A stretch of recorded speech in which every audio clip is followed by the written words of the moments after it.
দাদা, মমতা ব্যানার্জি কবিতা লিখলেন শুক্রবাড়িয়া, যে শুক্রবার নিয়ে মূলত কটাক্ষ, যেটা আমরা কলকাতা বুকে দেখলাম, সেই শুক্রবাড়িয়া নিয়ে কবিতা লিখলে নাম দিয়ে হচ্ছে শুক্রবাড়িয়া। আমি জানি না কেন এত প্রেম শুক্রবারে। বাড়ির বাচ্চার নাম আজানিয়া। পশ্চিমবাংলার A to Z সব পাল্টে দেওয়া হয়েছে, আমাদের কালচারকে, কৃষ্টিকে, পরম্পরাকে। তো উনি লাভ কিছুই করতে পারেননি, বাংলার অনেক সর্বনাশ করেছেন, আমরা সেগুলো রিপেয়ার করছি। প্রধানমন্ত্রী গতকাল রাতে বার্তা দিয়েছেন যে কটু কথা কম বলুন, গালিগালাজ কম করুন, আসুন আমরা বসি।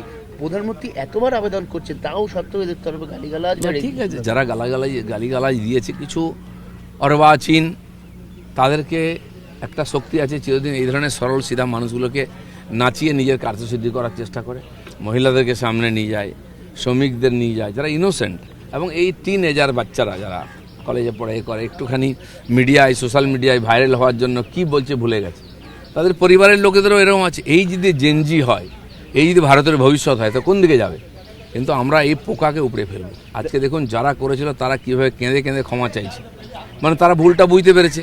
এই যে একটা মাঝখানে কদিন উৎপাত হলো, ভারতবর্ষের আন্দোলনকে কলুষিত করলো যারা, আমি তো বলি বাচ্চারা তো আছেই, কোর্ট বলেছে 18 বছরের নিচে তার বিরুদ্ধে ব্যবস্থা নেওয়া যাবে না, কিন্তু যারা ওর পিছন থেকে করেছে সবাইকে টেনে বার করতে হবে এবং আইনের সামনে আনতে হবে। তার দুটো প্রশ্ন, মিনার মণ্ডলের সম্পত্তির এই যে উদ্ধারের তবে ক্ষতি দেখতে ইডি এবার নিয়ে প্রসেস শুরু করলো, কাগজপত্র ক্ষতি দেখতে শুরু করলো ইডির তরফে। একসময় ইডি এইসব কেস হাতে নিয়েছিল, কিন্তু তখন তথ্য পায়নি, করতে পারেনি, সরকারি সহযোগিতা পায়নি। আজকে আমাদের পুলিশই এর সমাধান করছে, এবং যেটা ইডির এখতিয়ারের মধ্যে আসে ইডি করবে, এনআইএ করবে, সব ধরনের। এবং একটা লোককেও ছাড়বো না আমরা। দেখুন এই তার কত দূর যায়, হাজার হাজার কোটি টাকার ঘোটালা, পশ্চিমবাংলার দেশের রাজস্ব লুট, বিরাট অপরাধ। এবং তাকে তৎকালীন সরকার এই সমস্ত লোককে আর শেল্টার দিয়ে তাদের কাছ থেকে সুবিধা নিয়েছে। মানে ময়ূরাক্ষী নদীর উপরে একটা আস্ত ব্রিজ বানিয়ে ফেলেছিলেন টুলুবাবু, কি বলবেন? মানে সরকার দেখেন, আমরা শুনেছি মেক্সিকোতে যারা মাফিয়া আছে, ড্রাগ মাফিয়া, তাদের কাছে প্রাইভেট বিমান আছে। সেই এক একটা র্যাকেটের বছরের যা ইনকাম, অনেক দেশের বাজেটও তত হয় না। এটা বিশ্বে চলে আসছে, কিন্তু সেগুলো পশ্চিমবাংলায় ঢুকে যাবে টিএমসির হাত ধরে।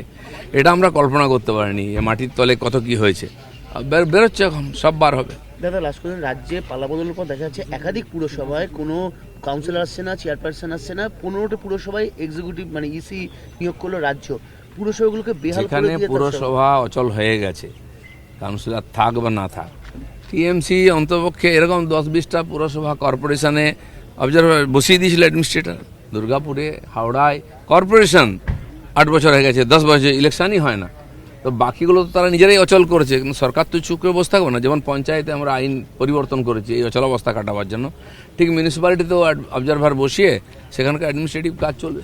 দাদা, সোনা উদ্ধার ঘটনা এবার সব্যসাচী ঘনিষ্ঠ ব্যবসায়ী বাড়িতে ইডি গেছে।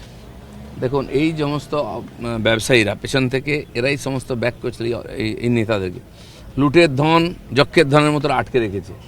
আপনারা ভাববেন না যে ছাড় পেয়ে যাবে।